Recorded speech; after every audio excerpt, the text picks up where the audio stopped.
Bom dia, boa tarde, boa noite. Começando mais um episódio do Impacto na Encruzilhada, episódio número 47, a volta das conferências nacionais.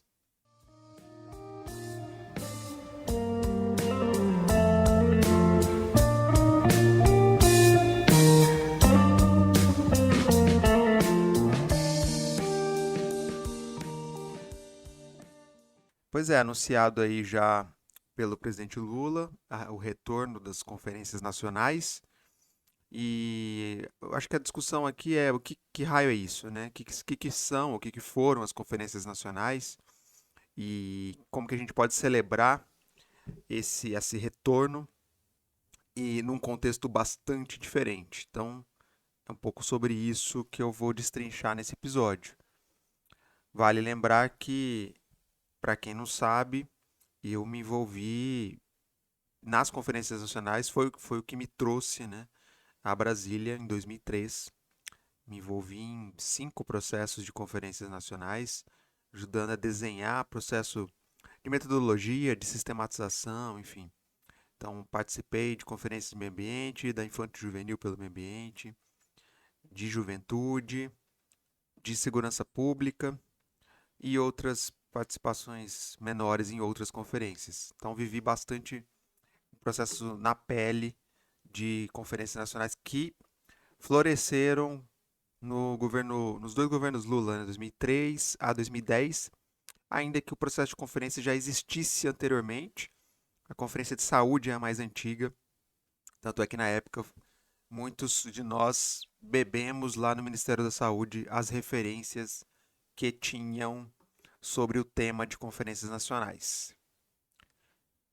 Bom, para quem não sabe, então também as conferências nacionais eram processos de participação social, basicamente que o objetivo era debater temas relacionados a cada uma das políticas públicas, meio ambiente, saúde, esporte, cultura, juventude, segurança, etc. E aí, a partir desse debate, apresentar propostas para as respectivas políticas públicas. Não só propostas, né, mas também moções, assim, tinha expressão de grupos envolvidos naqueles temas, repudiando determinadas medidas, determinadas políticas, enfim, fazia parte desse processo. Geralmente, um processo de conferência nacional ele durava mais ou menos um ano, um pouco menos às vezes, 9 meses, e ele envolvia aquela sequência de conferências municipais, estaduais, depois a etapa nacional no final do processo, e também permeando outras formas de conferências, e aí as conferências livres, as virtuais, as regionais e outras, né, permeando esse modelo mais clássico da municipal, estadual, nacional. Cada uma dessas etapas gerava basicamente duas coisas, dois produtos, vamos dizer assim. De um lado, propostas que iam sendo sistematizadas para validação na etapa nacional e geravam representantes ou delegados que iam, né, com, digamos, um poder de votar lá na etapa nacional. Então, assim, é isso de uma maneira introdutória aqui a agenda. E agora eu trago 7 pontos para a gente refletir sobre como que esse tema, como que esse processo de volta das conferências nacionais se insere num novo contexto de Brasil muito diferente daquele de 2003 a 2010. Então vamos ver já esses 7 pontos. Vamos lá. Dia você vai ser melhor do que eu e vai perceber que não foi tão difícil assim ser melhor.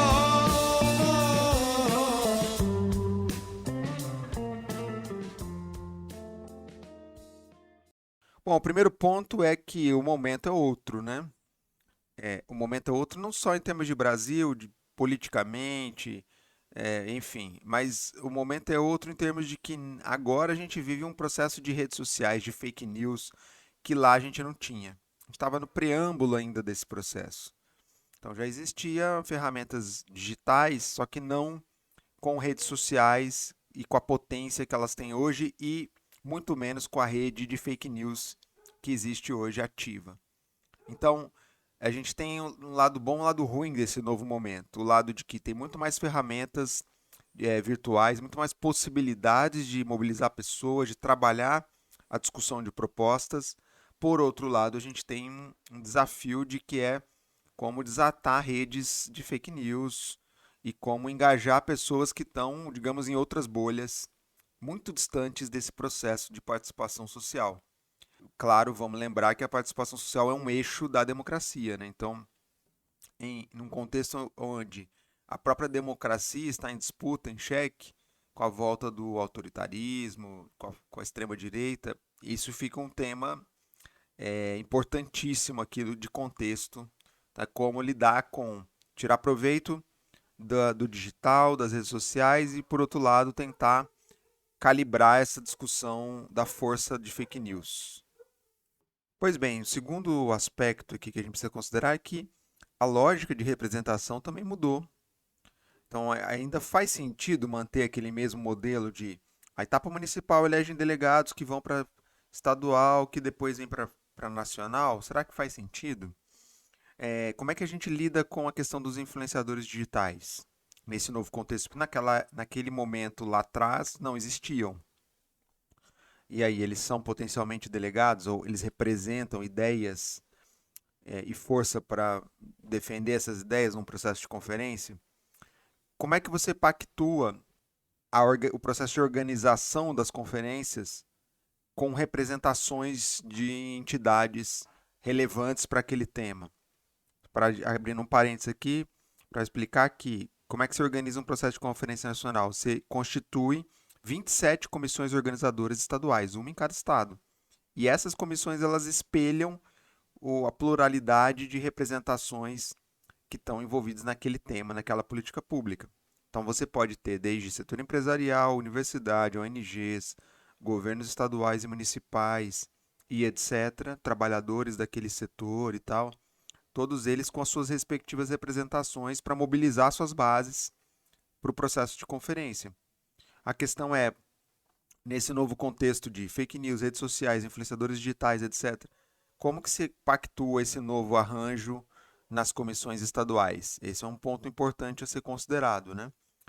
Então, as ditas entidades representativas, até então representativas, continuam fazendo sentido nesse novo arranjo?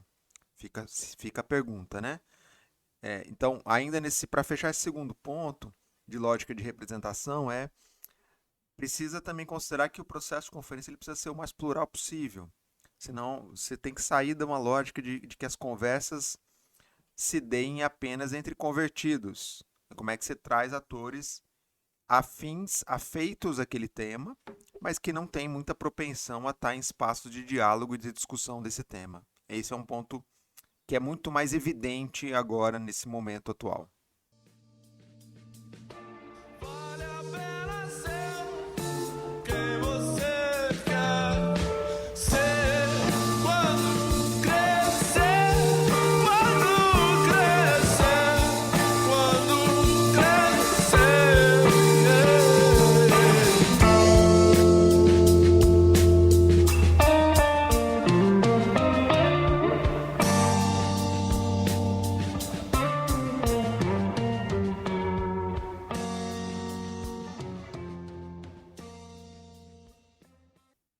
Bom, um terceiro elemento aqui é lembrar que o processo de conferência é tanto processo quanto produto. Cada conferência, cada etapa, municipal, estadual, a virtual, a livre, etc., ela é um processo pedagógico, ela tem um componente de formação política. Isso anteriormente era algo meio indireto, era uma externalidade, mas não era um eixo central do processo. Me parece que isso agora mudou.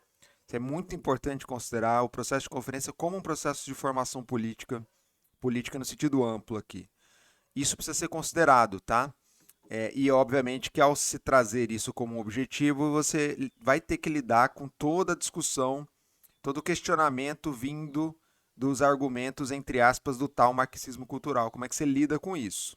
Então, sobre o processo como tornar o processo mais fluido, mais digital, mais alinhado aos novos tempos, como trazer para o processo o componente pedagógico de formação, de cidadania, de formação política.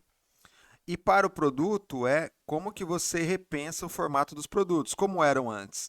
Basicamente, cada etapa gerava um relatório com as propostas priorizadas e esses documentos iam subindo, entre aspas, para chegar na etapa nacional e gerar um documento base que seria validado, discutido, priorizado na etapa nacional.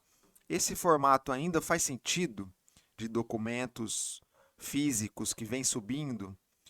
Como que se altera isso à luz dos novos tempos? E aí, vinculado ao formato do produto, é que tipo de arquitetura de desenho de propostas pode ser construído nesse novo arranjo. Acho que aqui é quebrar a cabeça e trazer inovação para o processo. Aquele formato lá de emenda de propostas, me parece que ele já está superado. Bom, falando em propostas, chegamos ao quarto ponto aqui, que é novas propostas para reinventar a roda. Afinal, já foram tantas conferências, tantas, de todas as áreas praticamente.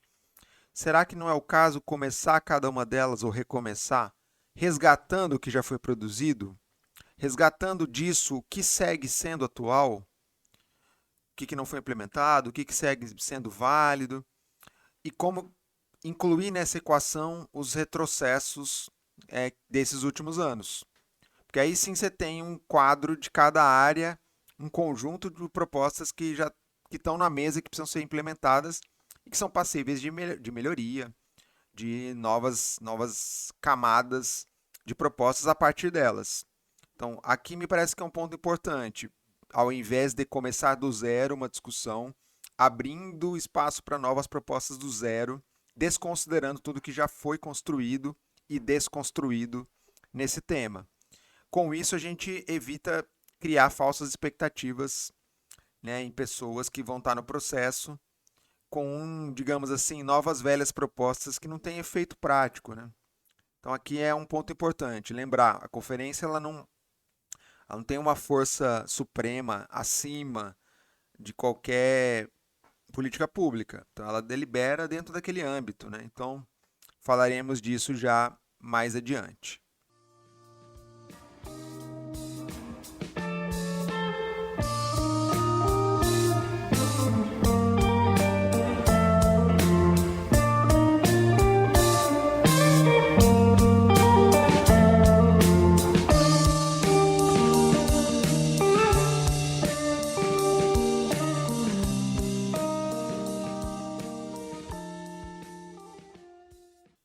Bom, chegamos ao quinto ponto aqui, que é presencial, virtual ou híbrido. Que é bom, vivemos um momento de pandemia onde tudo virou virtual e agora a gente está caminhando para uma espécie de modelo híbrido para alguns casos. Então a gente está preparado para trazer essa realidade para os novos processos de conferência, que até então eram totalmente presenciais e tinha um componente virtual muito mais como experimentação, bem diferente do contexto atual. Então, como é que a gente pensa em processos, digamos, 2.0 de conferências nacionais, incorporando essa realidade do modelo híbrido? Olha, aqui é um ponto que vai ter que quebrar a cabeça, viu? Como fazer isso? Acho que a única certeza que a gente pode ter, de alguma forma, é que manter o mesmo modelo de 15, 20 anos atrás de conferência é um erro. A gente precisa trazer inovação nesse formato presencial, virtual, híbrido, trabalhar isso. Acho que isso é fundamental e já há condições e ferramentas de se fazer isso. Então, tá aí um bom desafio para se quebrar a cabeça. Bom, o sexto ponto aqui é: modelo clássico dessas etapas ainda faz sentido? Se aquela lógica de a etapa municipal que depois leva para estadual, que depois leva para nacional, isso segue fazendo algum sentido? Eu tenho minhas dúvidas. Eu acho que tem a sua importância as etapas, porque elas mobilizam aquela base daquele território, daquele município, daquele estado, mas ela não dá conta de mobilizar outras formas de engajamento, como a gente já citou, virtualmente, as próprias conferências livres que foram inovações lá atrás, 2007, 2008 para frente, que saíam, eram, digamos, uma trilha paralela a essa lógica do municipal e estadual. Qualquer grupo a partir de X pessoas, se reunia e fazia uma conferência e enviava suas propostas. Então, eu acho que agora é quebrar um pouco a cabeça nesse novo formato, nessa arquitetura de municipal, estadual, nacional e esses combinado com esses outros formatos. Lembrando que nesse novo mundo de fake news, de robôs, há riscos que precisam ser considerados no formato, potencializando muito o formato livre em detrimento das etapas mais clássicas. Tem que se buscar um equilíbrio aqui nesse formato.